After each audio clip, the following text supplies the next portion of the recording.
The Radio Misfits Podcast Network. Hello, everyone, and welcome to Planted with Sara Pion. I am Sara Pion, your host, and today, out of Chicago, Illinois, we have Annu Khot, who is the founder of Socíale.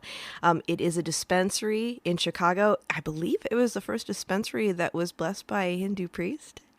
And I'm really, really excited to have you here today, Annu. Welcome. Thank you so much, Sara, and I'm super excited to be part of this podcast. So first question, what was your first cannabis experience? A lot of people here in America might not know that India has a huge history with cannabis consumption. It's not something that is accepted religiously, but it is something that is accepted culturally. We have a day dedicated to cannabis where we celebrate consumption, and everyone partakes in that festivity, and it's called Holi. It comes in the month of March, where we throw colors at each other and we consume ganja as a drink, and it's culturally accepted and celebrated, and it's something amazing, and I would want the entire world to experience that kind of a feeling. Now, coming back to the fact that how did my journey in cannabis, or what was my first experience? So when I was a little girl and when I started going to kindergarten, our mode of transportation was a cycle rickshaw. There was a person who would come and he would get 4 and 5 kids and he would drive them to school. And that was my mode of transportation back and forth. And during that point of time, when he would wait for the school to get over, he would consume a joint. And that joint in India is known as bidi. So bidi is nothing but it's a leaf that has marijuana flowers in it. Okay. And nobody in our wildest dream thought that it was a joint at that point of time. But I always would see construction workers or people in my household consuming it freely. That was something that was socially and culturally accepted. So that is how I grew up. And then whenever we used to travel to other parts of India, I would see there would be food preparation where they would use cannabis flowers in them. There would be sauces or chutneys or, pickles or achar. Oh, that'd be wonderful. Yes. And they would use. So it was everywhere around us. And I'm not sure why, somehow it was legally not accepted when I would see, people back in countryside or, tribal areas would use it on their day-to-day meal or for medicinal purposes. So, and again, coming back to America, where alternative medicine is something that, people still have to fight and figure out. And while growing up, we were always encouraged to figure out other ways than pharmaceutical medications. So that was something missing when I came to America. And that's how my journey in cannabis started here. Wow, that's awesome. And just thinking about Holi, it's just such a vibrant holiday. Like how apropos. Growing up, I had, some friends whose families were from India. And I always thought it was surprising because I consumed when I was younger, and it was kind of frowned upon. I was seen as a little bit of a wild girl. So when the good Indian girls that I knew were having a little sip for the holiday, I was like, that's interesting. I mean, it's very cool, but it's that first exposure to how cultural applications can remove a lot of the stigma, if only for a day. That is so true. And it amazes me that there is a hypocrisy surrounded that on that particular day, everybody accepts cannabis, everybody accepts marijuana, you know? And the next day, everybody stops doing that. And I'm like, whatever happened? We all come together, one day in a year where we are socially and culturally accepting cannabis as a part of our culture. And then the very next day, we start frowning on it. Why? Yeah, and I'm all about color every day. That is so true. So when you decided to open up Socíale, how did that happen? What was the trajectory around that? I think it was the timing, I would say. It was the right timing, and everything just happened around that point of time. So the timing was between 2013 to, I would say rather than 2012 to 2014.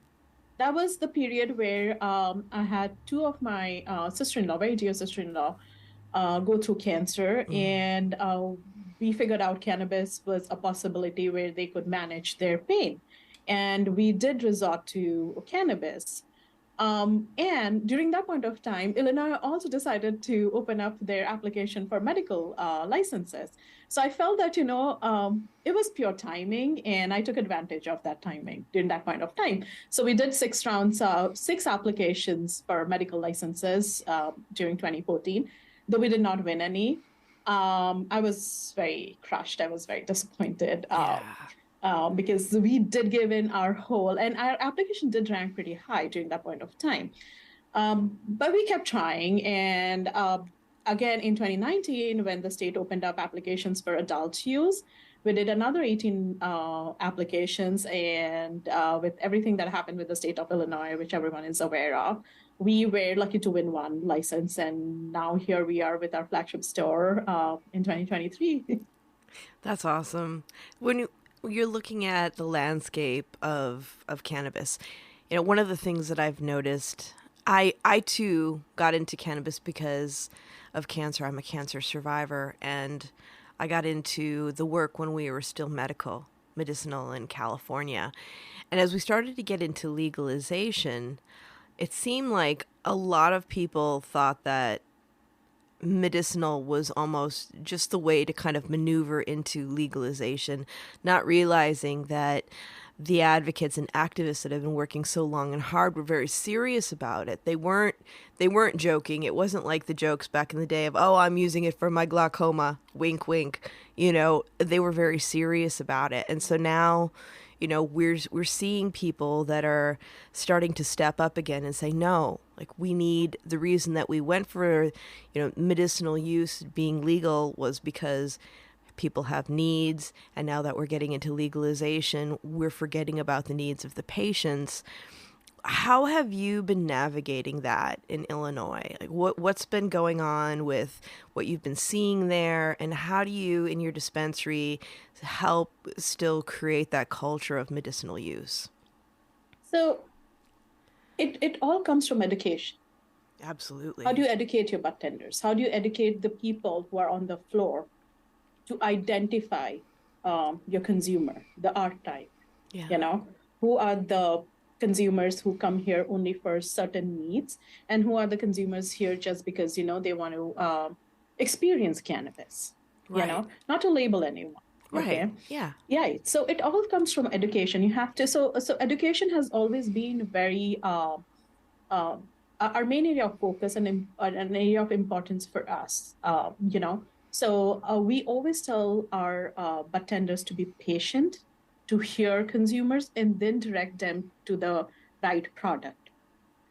One of the biggest challenges that I have seen in Illinois retail landscape is, let's just say there are only certain dispensaries that only take medical patients. Medical patients are not able to use their medical card in adult use dispensaries. They have to drive far away. There could be a possible medical adult use dispensary which could be within 5 miles of their residence or area wherever they're inhabiting. So the gap between that needs to be looked by IDFPR and the government. Why not grant the adult use dispensary the same benefits so that people should have easy access? It's about convenience, and they should be able to use their medical card in any given dispensary. So that's a huge gap that I'm not sure who's talking about it or if anyone is doing anything about it. But access is something that is still a big challenge for medical patients in Illinois.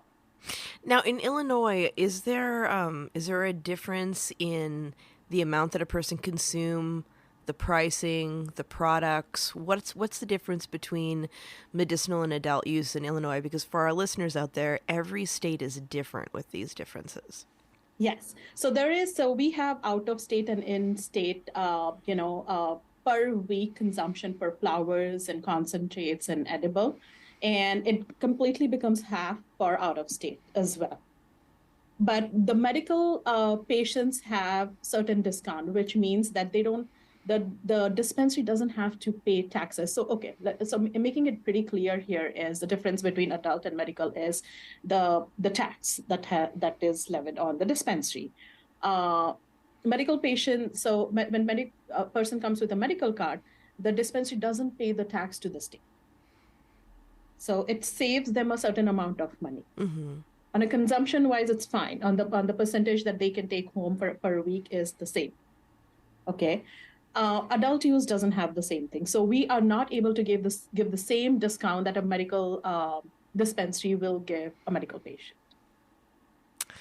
That makes sense. I think it's wonderful that's happening. But like you said, and I think it's the same thing in California here. You know, when I was the chair of the legalization task force, or I should say co-chair, because I had two lovely co-chairs that worked with me.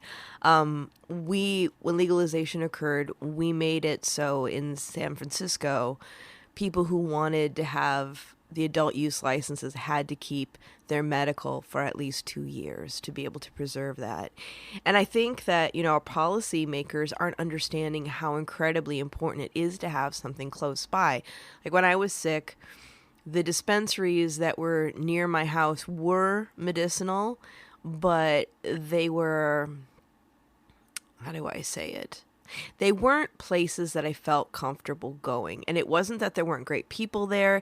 It's that it was new to me. And the way that it was set up in many ways made me feel like I was doing something wrong. And at that point in my life, I wasn't down for that kind of excitement. So I went to a dispensary that was across town. And even though San Francisco is a very small city, it takes a lot of streets to get to a place. And so it would be very tiring to have to, like, even though I was getting a ride from someone, to go across town when I'm going through chemo to pick up what I need. But also it meant so much to feel like I was in a place where I felt safe and that I was getting the information that I needed. And I think that, you know,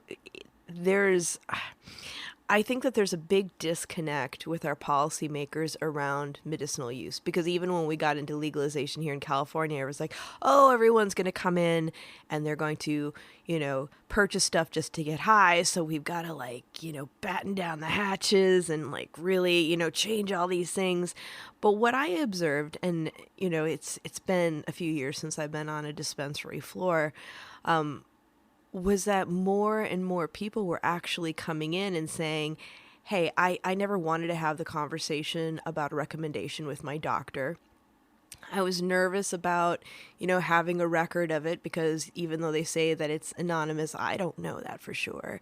But now that I can just come in with my driver's license, I want to talk to you about, I'm having problems with sleep, or I'm having issues with stress and anxiety, and do you think cannabis can help? And we saw more and more people coming in with that because they'd had conversations with, you know, peers or family who had had successful outcomes, and they felt much safer coming in without the stigma, because even medicinal use was stigmatized, you know, to a certain extent. And I think you brought up a very poignant point. And these are the stories that I'd heard back in 2014 when the state became medicinal in Illinois, where the bill did not define a lot of illnesses. Okay, and a lot of doctors were not participating in that. Yeah. Too. So the new dispensaries had big challenges. Okay, so they had to lobby and push in to include another round of 100 diseases, so that, you know, medical dispensaries could dispense cannabis products to patients. And the second thing is that, like you said, when I was building Socíale, one of my biggest thought process was, because I come from a South Asian community where women hesitate, and I wanted to make my dispensary a safe space for them, where they could, like, you know, walk in as if they're walking into a Sephora or an Ulta, and just feel that, you know, this is something that, you know, they can come again and again. So creating that safe environment, creating that safe space, I think walking into a dispensary for the first time for a beginner can be super intimidating. Absolutely. And how do you answer that? You can answer that by building an environment, by educating your staff, by holding their hand, by educating about their symptoms and problems, by guiding and directing them to the right products, and making a wholesome experience. So the difference is, I just don't believe in customer service. I believe in giving them an experience that they would keep coming back, so to experience that thing again and again. I love that. I love that. That, I think, is the secret sauce, because that was what I did with training and culture in my work as well. I was very lucky. If it hadn't been for the place that I worked at for over a decade, I don't think I would have stayed in this, because it wasn't about, just selling somebody something. It was about creating relationships, creating curiosity, having successful outcomes by really listening to people, and, capturing the imagination of the consumer when we started getting more into legalization, when there were more pretty boxes and marketing and different things that came into play. With your dispensary, how do you feel the reception was from the South Asian community? So when I began my journey, I was very well aware that, women from India or Pakistan or Bangladesh or South Asia do consume cannabis, but they all do it behind the closet. Let me tell you that. So there's a population that wants to consume, but they want to consume it discreetly. And I'm fine with that. Because nowadays, apart from, flowers or vapes and joints, there are other ways of consuming too. Right. You have edibles, you have pills that, 1906 have made amazing pill, which is super popular and it's flying off the rack. So educating them that, you really don't have to smell of cannabis or, like smell weed, but you can consume it discreetly and still, this is something that will help you with your mental health and physical health as well. So I was very well aware that, there is a portion of women who are doing it, and you have to give them that privacy. You have to give them that space and an environment where they feel safe to walk in, walk out without being noticed, and still be able to consume cannabis. And that was one of my biggest priority when I was creating Socíale. I love that. I found when there were more products that were coming out, I always would tell people, don't purchase something just to do it. Purchase something in a format that you're going to enjoy, that you're going to be able to use in your life. Otherwise, it's going to be stuck on a shelf or a drawer collecting dust. And being Persian, I was really drawn to things like teas and honey, because, it's a very, you're Persian, you're probably passionate about tea, and you're probably passionate about what kind of rice you're eating. Basmati all the way. Yeah, that's the girl.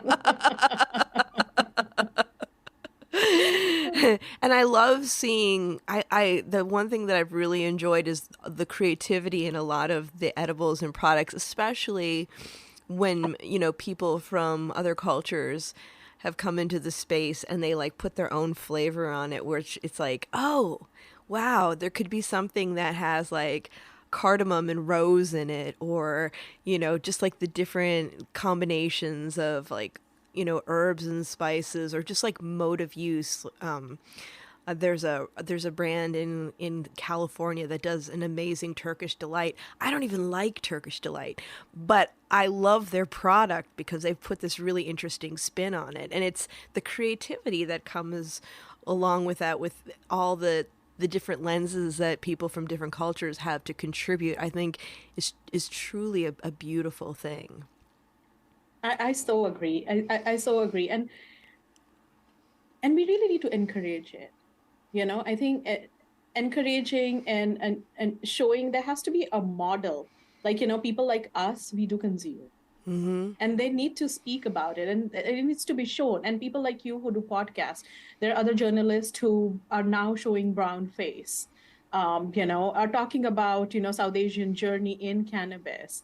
And I kid you not, there was an article that was published by Times of India recently, and I got so many messages from people around the world with, South Asian descent and origin that, they support my journey, and they're excited that somebody has taken a lead in walking that path, and they shared the story of their own consumption journey. And I was amazed that we all do it. We just don't share it with each other. Yeah. Well, and going back to when you're talking about, South Asian women keeping it, very personal, there's also the additional thing of, as we know through marketing studies, that, women are the decision makers in what they purchase for their households. So how do you create that outreach in a way that's accessible and friendly and, respects somebody's approach, low-key approach to cannabis? So it comes all back to our experience, the kind of experience we have had with our hairdressers, or our, Right. manicurist or pedicurist, or with or somebody who does our facial. Why do we go back to that person again and again? What is that connection? We all have a deep connection. We will never change our hairdressers, like not for anyone. So you have to establish that trust. It all comes to trust. Yeah. You have to establish that bonding. You have to establish that trust. And uh, the recent market data in Parkage, where I have my dispensary, shows that 52% of our consumers are women, and women who are soccer moms, and women who want to use cannabis discreetly. Mm-hmm. So data doesn't lie, and it happens because, you have to build that trust around them. And it all begins through education and trust. Yeah, it does. It does. And it's surprising that how the numbers have changed. And it's different than, like, for a while there, people were saying, oh, seniors, they're the largest, growing group of cannabis users. And I used to say, well, that's not true. They've always used it. It's just that they prefer to keep their business to themselves. Because when I was working in a dispensary, I was surprised at the ratio of seniors to the rest of the population that would come in. But women in cannabis is a totally different thing, because I remember back in the day being at parties, out on the deck, smoking a joint, and there were very few women that joined. It was mostly guys. But now that there are other modes of use and we're having more conversations, and especially around like the fact of like, I noticed that you had done a post about canna moms the other day. It's like, instead of having that glass of wine, you could have a joint, you could have a gummy, you could have a cannabis beverage. Cannabis drinks are becoming so popular with the next generation. They don't want to do alcohol. Yeah. They want to do, cannabis drinks, and which is great. And we see a huge rise around it, around like Fridays and Saturdays morning. Yeah. There's a huge demand for cannabis drinks in our dispensary. I'm like, wow, I'm happy, and I think the newer generation is becoming aware of, the potential threat from tobacco and alcohol industry, and they are moving safely towards cannabis industry. And we should encourage that, and for the newer generation, it's all about reading the data. Yeah. And, finding their own way of, getting that buzz. And so there's always a new trend there. There is. And with cannabis drinks, with the nano emulsions, it's just so much more pleasant, because back in the day, it was nasty.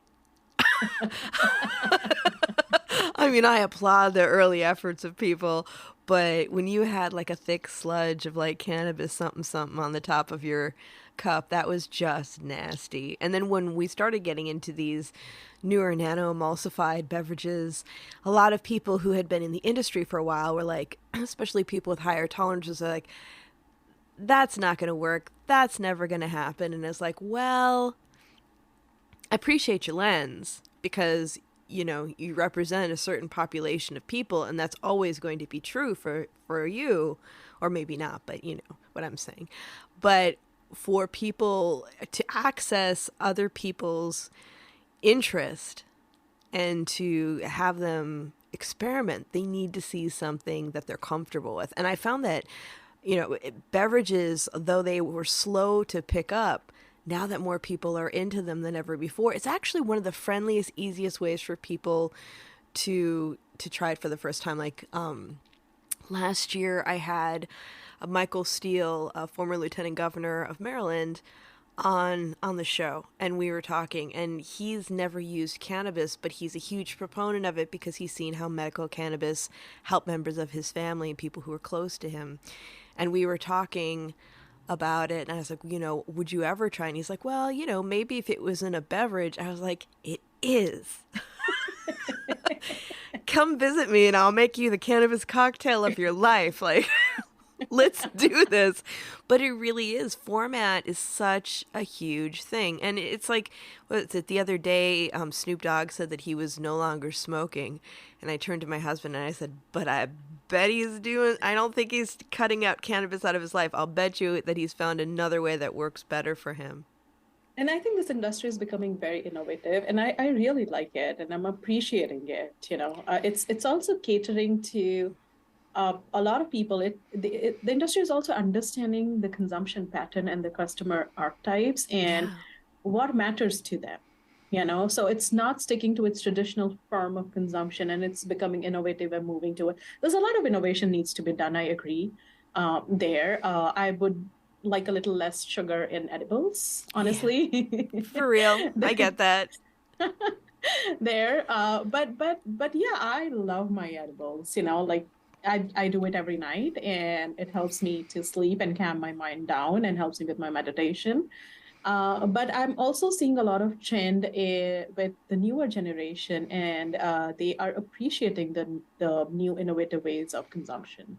Yeah. Yeah. Another thing I love are tinctures. Because you can use them for so many different things. And I really feel like, because that's actually something that kind of languishes on a menu because we don't educate people around it as much. Because once somebody's into them, they're like, oh, wow, these are portable, they're fast acting. I can actually infuse things with it if I wanted to do something on my own at home. But a trend that I've been seeing, and especially with a lot of the larger companies, is cutting education out of the equation. They have very outmoded ways of looking at it. And this is like, and I honestly believe that part of this is that there aren't as many people that understand cannabis that are at the C level than there were before. Not everybody. I'm not going to paint with broad strokes, but especially when you're looking at a lot of the larger companies, they've really been cutting education out of the equation, which always just throws me for a loop, because the fact of the matter is that is your connection to the market that you're forgetting about. Like, these are the people who are saying cannabis sells itself.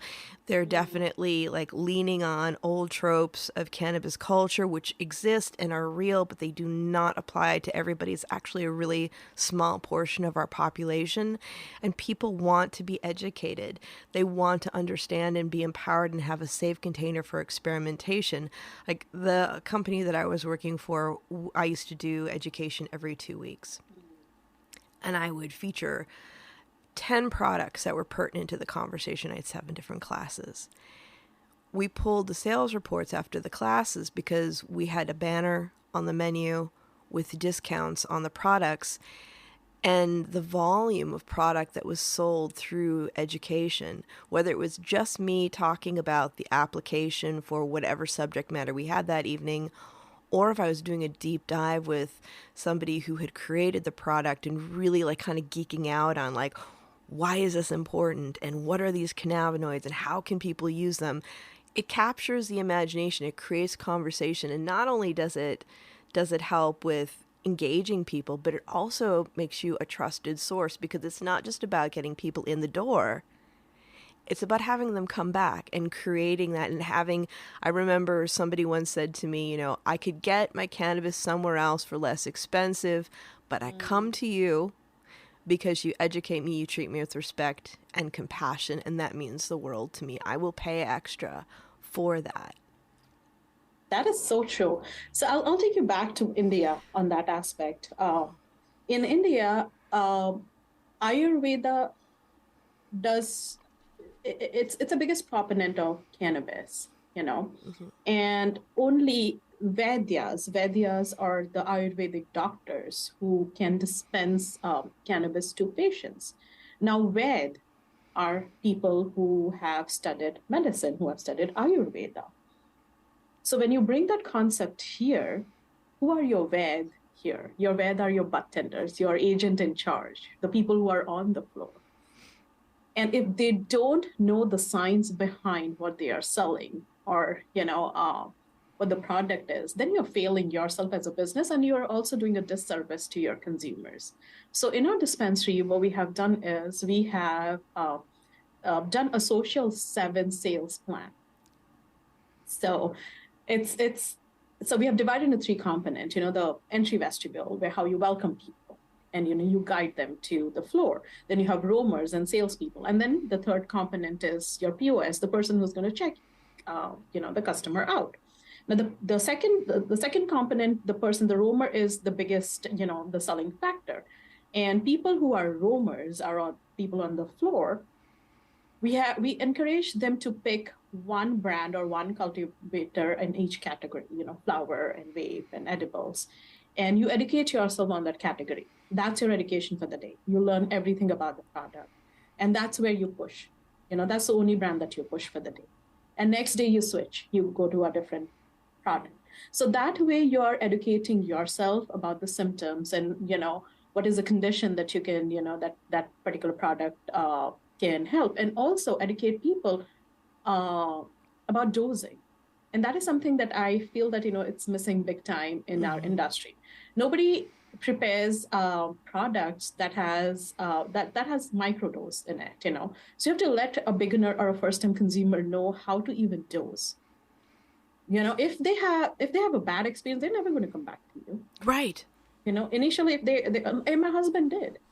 He had no idea, and he took two 12-gram gummies, and he was like, oh boy, that wasn't great, And so it became a very bad experience for him, and he still is trying to figure out, his way of consumption. Yeah. And nobody educated him. Somebody sold him gummies, and he was like, okay, these are gummies, and I'm supposed to take these in their entirety. And no, that's not the case. So you create educational videos, and you put them on your website, teaching people right way of dosing, guiding them to buy right product. There are so many things, like in case of edibles, you have to have certain kind of food so that, it sets in automatically. If you're doing it in an empty stomach, you're going to see a different effect. If you're doing it after dinner, you're going to see a different effect. So if you guide people on all those bases, like the way I said, your hairdresser, if you're coloring your hair and if you're using a wrong shampoo, you're going to ruin your hair. So your hairdresser will educate you, hey, you're supposed to use a sulfate-free shampoo. You're supposed to use, a shampoo that sort of protects your color. So that is so necessary. And it's just not because it's retail, because it is cannabis is a science behind it. And, Right. And you have to educate your people about that.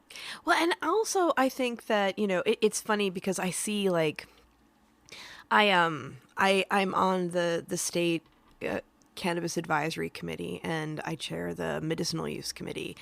And when I've talked about the call to have, required standardized education for people behind the bar, I've had, especially there have been some physicians that have been in public comment, and they're like, you don't want to, overburden the dispensaries with the expense of educating people. The turnover is huge. And it's this very elitist mindset, and it's something that I didn't notice until when we're younger and we do retail positions or hospitality positions, we think we're being treated badly because we're young, because we're used to that. When you're a kid, they're like, oh, whatever, kid. But then going back to it as an adult after being a professional, and because I was in the financial district for 14 years before I went into a dispensary to work, you all of a sudden realize that there's a hierarchy because you're behind a bar, and all of a sudden somebody's treating you like you're an idiot. And it's really, really unfair. And so to hear these things really smacks of the cultural elitism around service jobs and retail jobs. And what I wanted to say, but you can't respond to public comment, was that it actually, professional development in any job creates retention. So if you're wondering why there's a revolving door in your dispensary, you're not engaging your staff to grow. Because how can you spend 8+ hours of your life working somewhere where you don't know anything about what you're selling? It's just not right. And it's not to say that we should be having bud tenders or cannabis consultants or whatever you call your staff behind the bar behaving as physicians, but they should have the working knowledge to be able to guide people to make educated decisions. And also, if they are using it medicinally, that they can relay that information and their experiences to their physicians. I agree with you. And it should be responsible of every retail store, cannabis retail store in our country. There is no excuse why you shouldn't be educating your staff and consumer. Mm-hmm. I mean, if somebody's, any other store that had a specialization, their staff would be well versed, whether you're talking about a cannabis dispensary, whether you're talking about going to Kiehl's and getting your skincare, or if somebody is, into wine and going to a wine store, you want that person to know, they didn't go to school to become a sommelier. No, they didn't. Or maybe they did, you never know who's working in a wine store, but they know enough about the products and the terroir and where it's coming from so that if you ask a question about it, they can give you an educated answer that 9 times out of 10 is going to be right on the money. And that's the stuff. And talking about the fact that, this is very different than other substances. Like body mass doesn't come into the equation. It's more about our personal body chemistries that determines our dosage. So giving people the tools to figure that out, because like you said, in this era of legalization, people pick up some gummies, are like, it's legal, that means it's safe, so I can have a couple of gummies and not really think about the dosage, and then you find yourself in an awkward position. And there are companies who support it, Sarah, so you have companies like Seed Talent, you have companies like Angier, who support this entire education. So dispensary should subscribe to, companies like that, and also encourage their staff to watch those videos and complete those courses so that, they are a little more informed and educated when it comes to the brands and products that they are selling. Yeah, absolutely. Let's talk social equity. Absolutely. That's my favorite subject. Give me the rundown on what you're seeing and what you'd like to see. So when we started back in 2019, we were super intentional about the fact that, we will be social equity by employment. And the reason the entire decision came into picture was I was watching the cannabis landscape, and I was seeing there are non-for-profits who would advocate and fight for expungement. But then after expunging their record, what are we doing with those people? Right. How are you bringing them to mainstream? How are you helping them to be a part of the economics?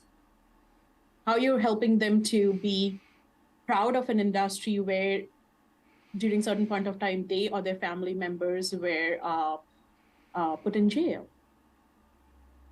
So I just felt that, there's something that was missing, and that is where I wanted to step in. And that's how Socíale is built. We are mandated to have more than 51% of our employees from communities that has been impacted by war and drugs, or areas that have been identified by IDFPR. And I kid you not, there have been so many employees from that area who are working in a dispensary for the first time, and when they stepped in, I could see the joy in their eyes, and I feel that they feel that now they are empowered with something that they were ashamed of back in days. Like how their life flipped there. And I see that they take ownership and pride in working in that industry. And that gives me a joy. We are just 2 months old, like we started back in last week of August. And but I see an immense difference in their lives there. And I would still continue to, fight my way through giving opportunity in my dispensary and advocating for social equity in other dispensary. I have few friends around who own cannabis dispensary and who were on the second round of application like me. But that's the way. Why are we not incorporating that community in our mainstream income? Right. Are you seeing many social equity products in the Illinois landscape? Two or three. I'll be honest with you. It's the craft is a very challenging landscape in Illinois. They were still fighting for the licenses back then, but I do see few social equity craft growers coming up, and we do display. We have a special place for women-owned and social equity-owned brands where we, with immense pride, we display their brand and product. But it's still not compared to how MSOs are in the state. Yeah. Yeah. It's a very interesting thing. It's when we were first having conversations about social equity in California, I was mentioning to my colleagues, I was like, it's because we were, just talking about people impacted by the war on drugs, getting people out of jail, expunging records. And it's like, in some ways, it started out, some of the conversations sounded like we were rehabbing people. And I was like, wait a minute. Like, they're just doing what everyone else was doing. It just wasn't legal. Like, let's look at the fact that these are entrepreneurs and very, very creative, talented people that just need to have the opportunity to get involved, and it should be easier. Because if you're wondering why we have, and in California, we have a very large illicit market, it's not because people, totally get a thrill out of doing bad stuff. It's that they don't have an opportunity to do it right. I get it. One thing, if I have ever learned in this industry, is you need a lot of creativity and ingenuity to sustain in this industry. Yes. Okay. And that's why I have a lot of respect for, the legacy market. Yeah. Yeah. Yeah. And we can learn a lot how they have sustained there. You, as a social equity dispensary owner, there were very few vendors or companies, I would say, who gave me the support or discount to, participate in my dispensary. But honestly, most of them did not care about my social equity status. Banks did not care. I never got a discount from them. I bought my building from, I didn't want to lease it, so I bought that entire real estate. I did not get a discount from my lenders. MSOs don't give social equity discount to, buy their products. So nobody will look into you as a social equity person, but just a business owner, and that's how they want to do the transaction. And that's a reality. That's a reality here. That blows my mind. I know it is the reality, but every time I reflect on it, it totally blows my mind. Because when I think about, like, here in California, the legacy market,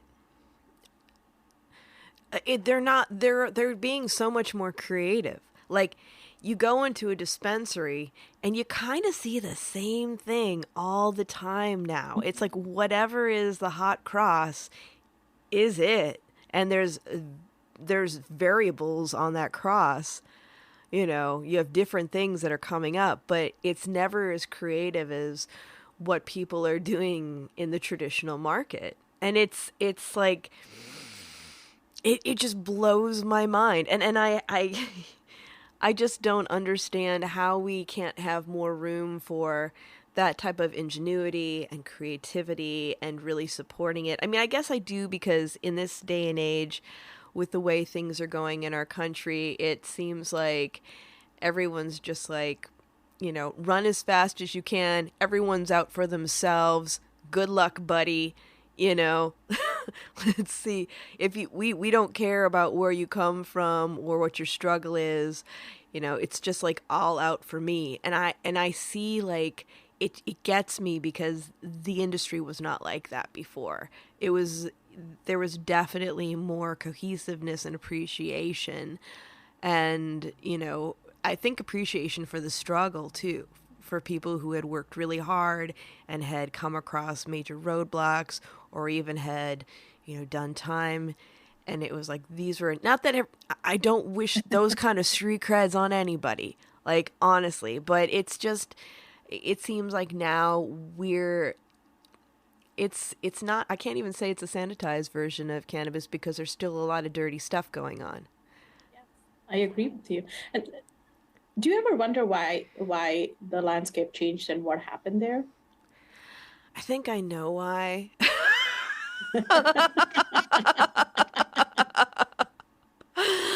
I I feel like as we got into where a state where it was less of a risk to get involved in the industry, although still risky, especially from a financial standpoint, we had more people that were coming from traditional Mm. industries that were not thinking about cannabis. It wasn't for the love of that, but it's more of a greedy guts Abs- motivation.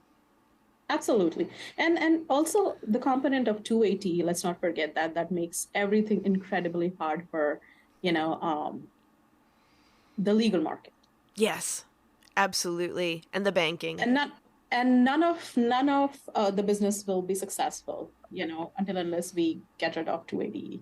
Oh, it's insane. I just remember hearing about, 'cause, it's like I was doing education work for the company I work for, but I would still sometimes spend time behind the bar and having the conversation about how much when reporting during tax time, what percentage of my work was recorded as trafficking on for tax purposes, and I was like, ah! I was like, Okay. wow, okay, so 40% of my time is spent trafficking. There we go. Hey, mom, look at me. Like my mom said, I did not send you to law school to sell weed end of the day. I know, right? I know. That's what I remember telling my mother. It's like after, years of working in corporate and then nonprofits and civil rights, back in the day, I was like, "Hey mom, how do you feel about your daughter who lives on the edge of town with her cat and sells weed?" She was like, You failed me. "Well, I was kind of wondering if I was going to get that response." Especially because almost everyone in my family goes into healthcare. No, But because even in Persian household, like we do in India, you can either be a lawyer, a doctor, or something amazing, and nothing below that.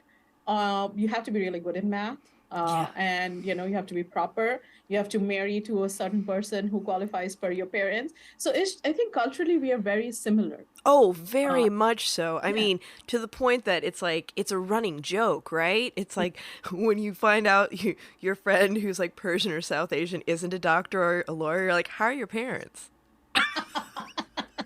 Yes. Oh goodness. Oh, it's just so funny.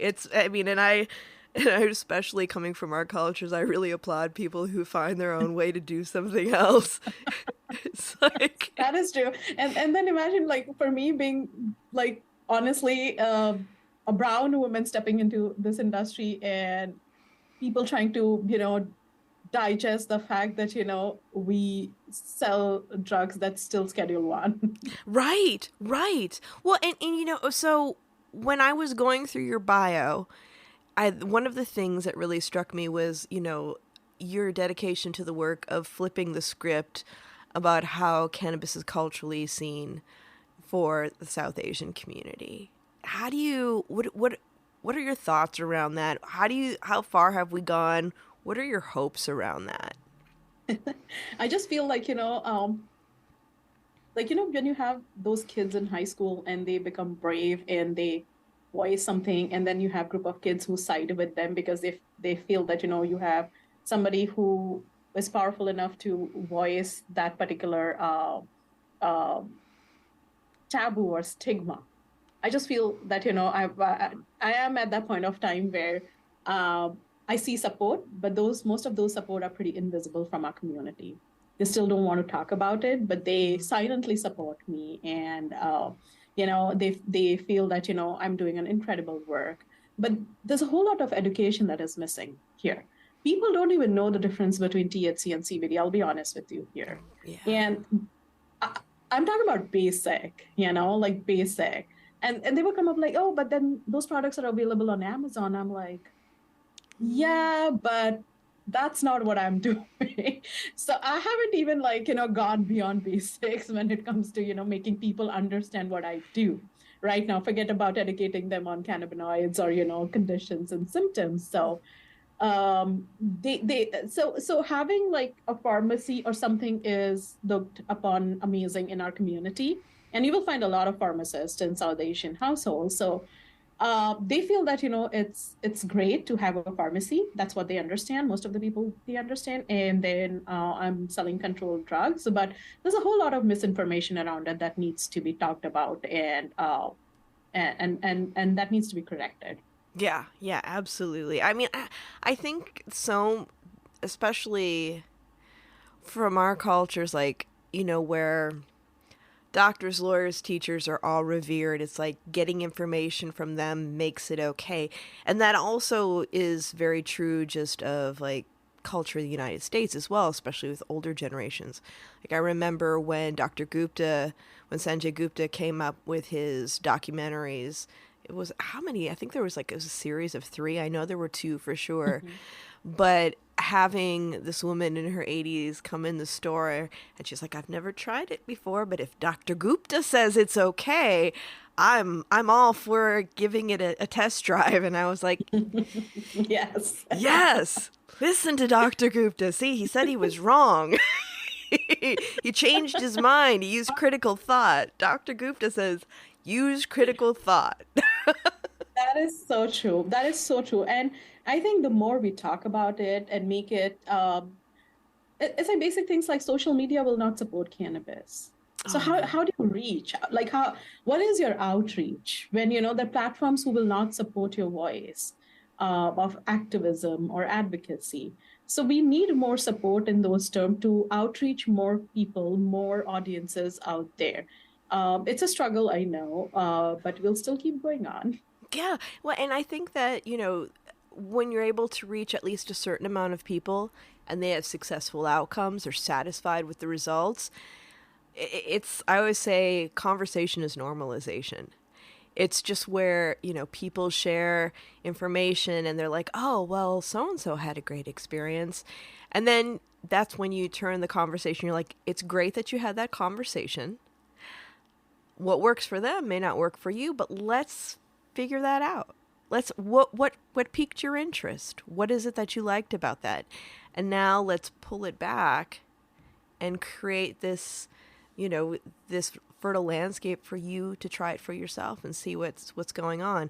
But also having the conversation about, even though we create our own endogenous cannabinoids, not all of us, tolerate phytocannabinoids, and that's okay.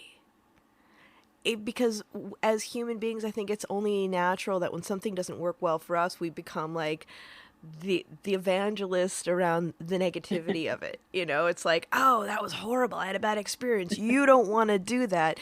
As a matter of fact, nobody should do it. So I'm going to make a sign and I'm going to go to the steps and I'm going to do this, and it's like, no, no, no, no, no. Like everything in this world, if it's not for you, it's okay, as long as it's not hurting people. Like, as long as that's not the thing. But I feel like we have a lot of work to do for managing expectations with the general public, not only to create better policy, but also to make sure that we don't take steps backwards. And I think another thing that needs to be done is more research on the Absolutely. subject. People rely on data, and we do not have enough data when it comes to, um, brands and their effect, and how people are actually feeling about it.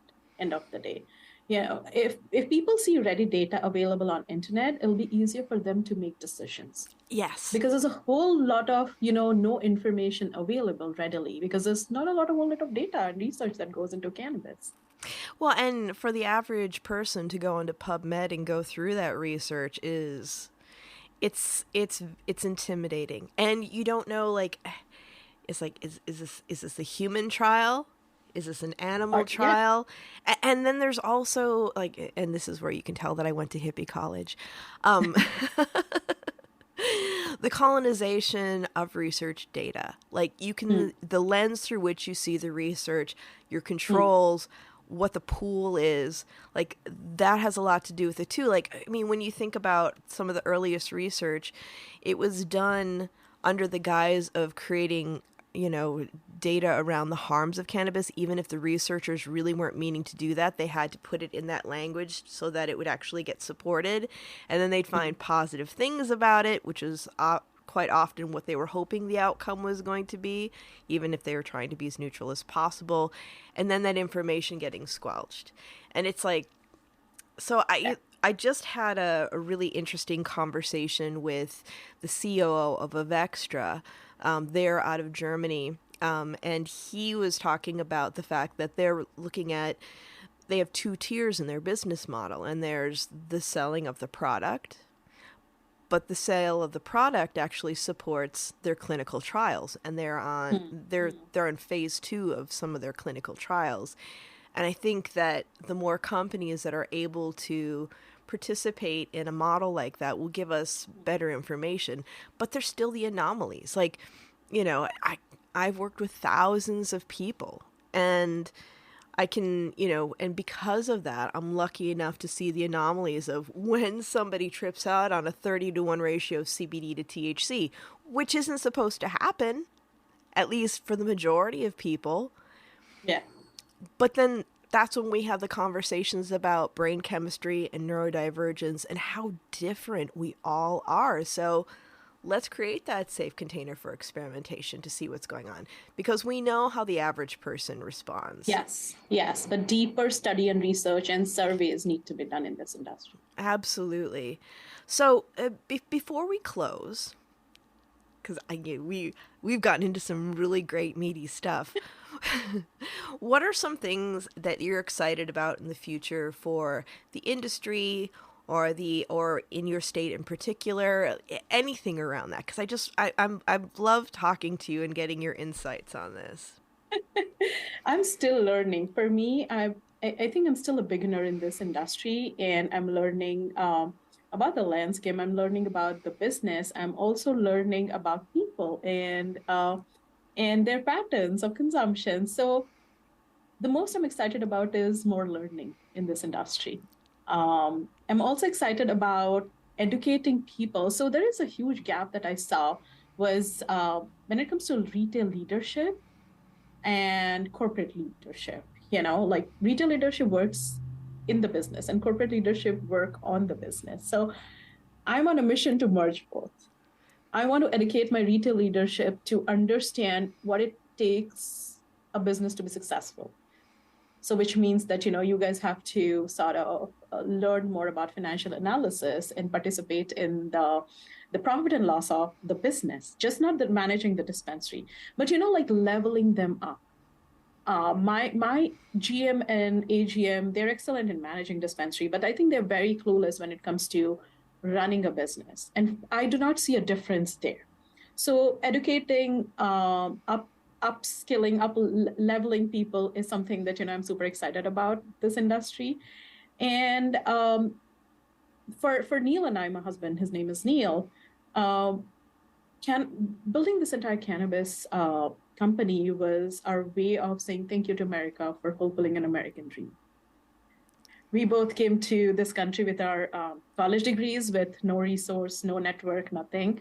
So from there to building 3 ventures and able to build a successful life in this country is something that we are super grateful. And we're going to help people with our experience and what we know from our past and share that with people who do not have that and help them level up to the mainstream. And that's exactly what I'm looking for. And that's my way of, you know, sort of leaving my impact and legacy.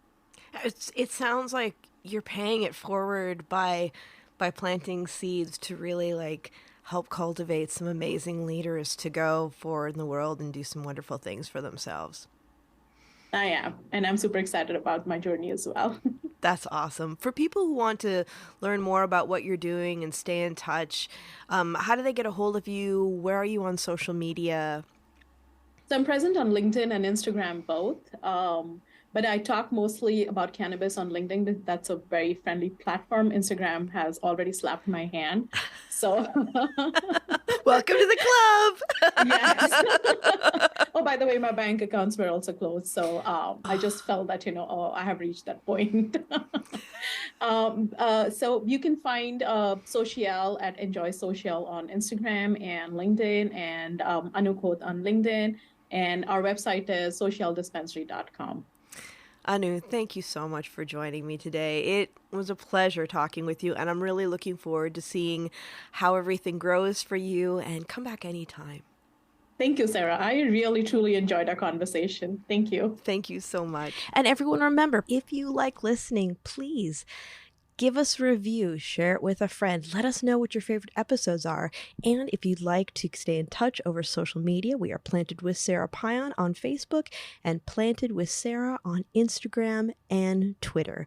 You can also go to our website, www.plantedwithsara.com, or listen to us on our parent network, Radio Misfits Network, where there are other great podcasts, like one of my favorites, the Winemakers Podcast. So check it out. You can listen to Planted wherever you listen to your favorite podcasts, whether that's Pandora, Spotify, Amazon, Google, Apple, Stitcher. Tune in. We are there. So join us. And until next time, stay curious, stay safe, and remember, it's a wild world out there. Be good to one another. Until next time, take care.